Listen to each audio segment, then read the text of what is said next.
Comité français pour l'État-Femme, Monsieur le maire, Mesdames et Messieurs les élus, Mesdames et Messieurs, il y a 77 ans, la barbarie nazie décidait l'exécution de la solution finale.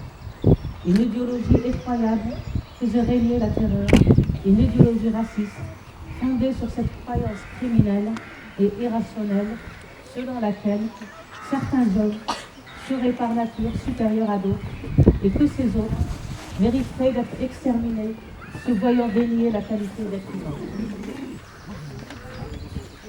Dans cette folie inqualifiable, les Juifs ont payé le tribut le plus effrayant.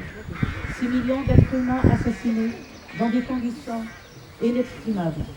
La quasi-disparition des Juifs d'Europe, la Shoah. En France, pays des Lumières, à l'inseuil de résignation, de lâcheté et de compromission, recouvrait les couleurs de la liberté, de l'égalité et de la fraternité.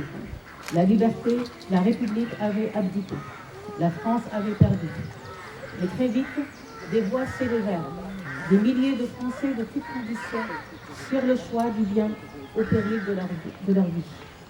Une lueur d'espoir renaissait grâce à ces justes qui choisissaient de sacrifier la tranquillité de leur vie pour sauver la liberté, la leur et surtout celle des autres, chacun avec ses moyens. Les Juifs ont incarné une France capable du meilleur, fidèle à son histoire, à ses racines, à sa culture. Une France de l'audace, de la solidarité, surmontant ses peurs, se dépassant, protégeant et soutenant ceux et celles ayant besoin d'elle. Les Juifs ont contribué à protéger les 3/4 de la population juive d'avant-guerre de la déportation, c'est-à-dire d'une mort presque certaine. Sur plus de 76 000 déportés, seuls revinrent quelques 2600 survivants. La majorité des Juifs assassinés avaient été livrés aux Allemands par Vichy, mais la plupart des Juifs sauvés le firent par les Français. Le message transmis à la nation était essentiel, le refus de l'indifférence et de l'aveuglement. Plus que jamais, nous devons écouter ce message. Dans une société où un jeune sur 5 ignore ce qu'est la Shoah, où 30% des jeunes ne savent pas la situer dans l'histoire.